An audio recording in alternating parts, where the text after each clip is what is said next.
Bonjour à tous et bienvenue pour cette analyse et cet avis sur l'épisode 8 de la saison 8 de The Walking Dead.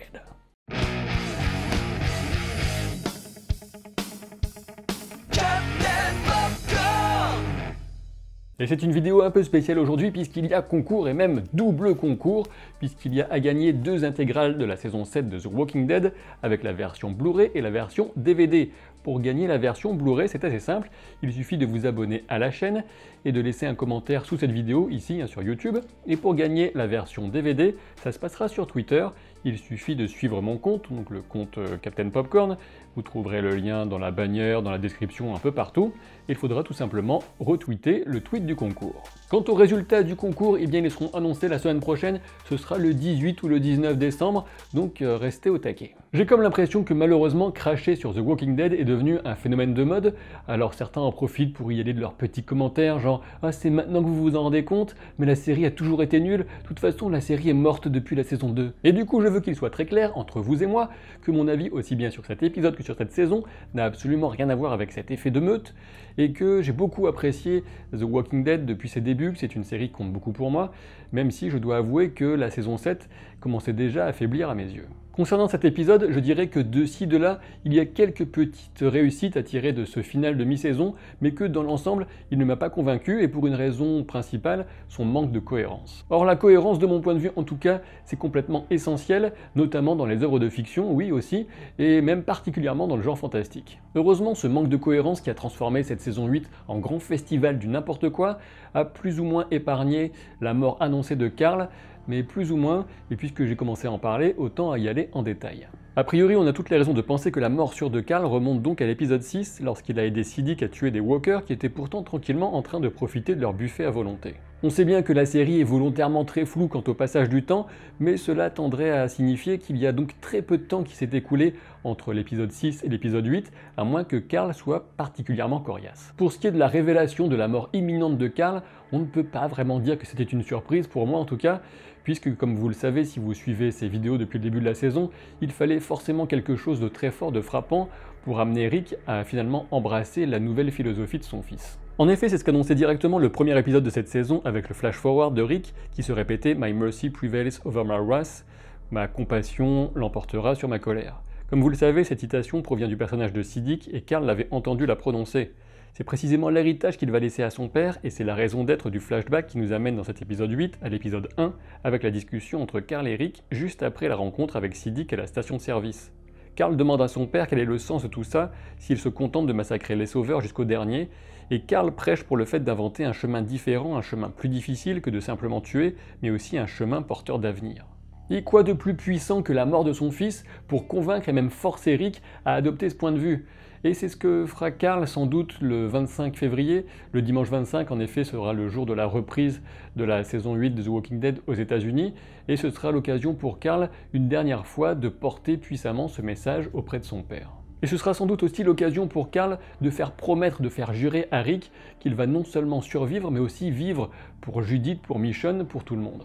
Alors oui, évidemment, Rick sera totalement dévasté, et pour cela il suffit de se souvenir du flash-forward dans lequel on le voyait avec ce regard à la fois hagard, larmoyant, avec ce visage blafard qui est complètement réminiscent de celui qu'il avait à la mort de Laurie. Et je suppose, comme j'ai déjà eu l'occasion de le dire, que cette phrase, que ce regard, on les retrouvera dans l'épisode 16 de cette saison, lorsque Rick vaincra enfin Negan et qu'il décidera de l'épargner en mémoire de son fils. Et pour le reste, l'effet majeur de la mort de Carl consiste surtout à faire prendre à la série un chemin radicalement différent, divergent de celui des comics. Et je suppose que ceux qui lisent les comics et qui regardent encore la série feront partie des plus déçus, parce que d'après ce que j'en ai entendu dire, eh bien la BD met au moins autant Carl au centre de son intrigue que Rick. Et dans cet épisode, les indices étaient là dès le début pour nous inciter à craindre pour la vie de Carl, déjà dans un dialogue d'Enid, lorsqu'elle répond à Aaron qu'elle sait plus ou moins conduire, en tout cas mieux que Carl.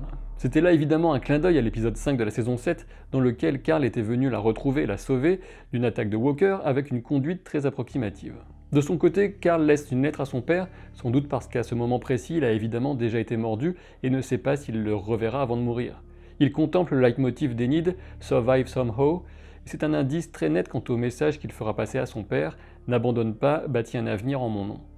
L'épisode prend un malin plaisir à nous montrer que Carl est devenu un homme, qu'il prend en main efficacement la situation lors de l'attaque de Negan, en gardant son calme et en donnant la priorité à la survie de tous, plutôt que de lancer une résistance armée directe et vouée à l'échec.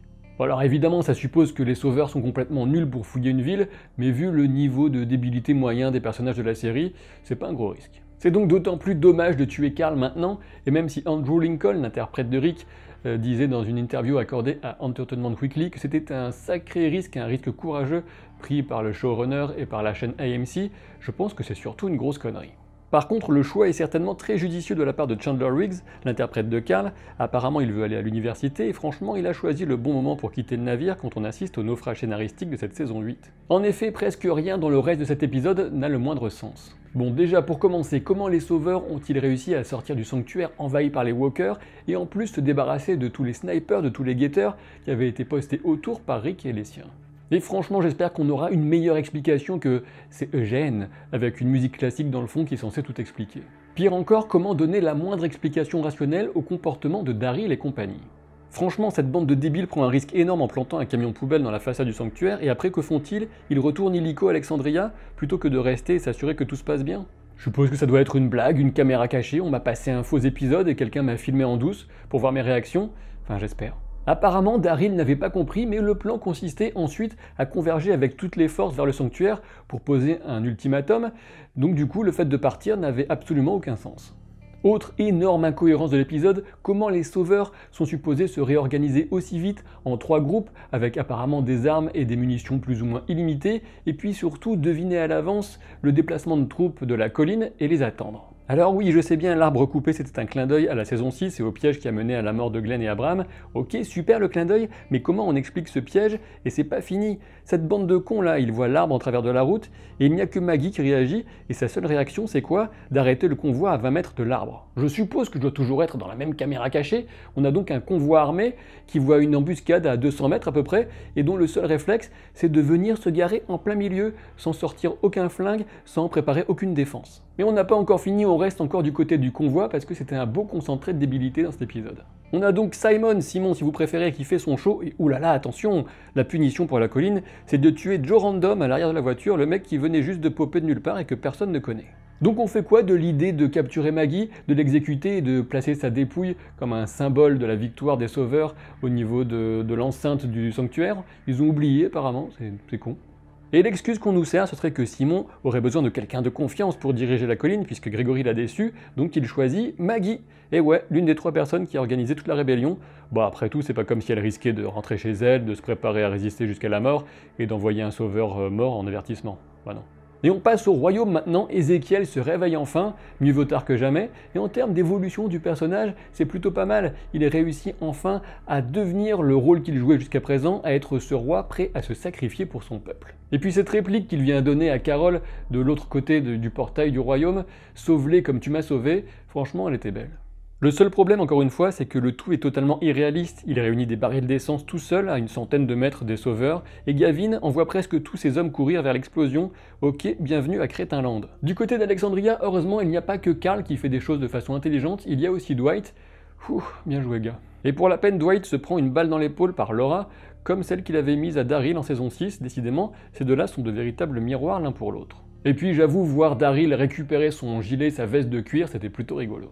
Autre bon moment de cet épisode, le face-à-face entre Carl et Negan à la porte d'Alexandria. Alors déjà, c'était une bonne diversion, bien joué Carl, et puis on sentait qu'il y avait un fond de sincérité lorsque Carl disait qu'il était prêt à mourir. Et Negan le sent aussi, et depuis la saison 7, il faut bien dire que la relation étrange qui s'est nouée entre Carl et Negan est une des meilleures choses proposées par la série.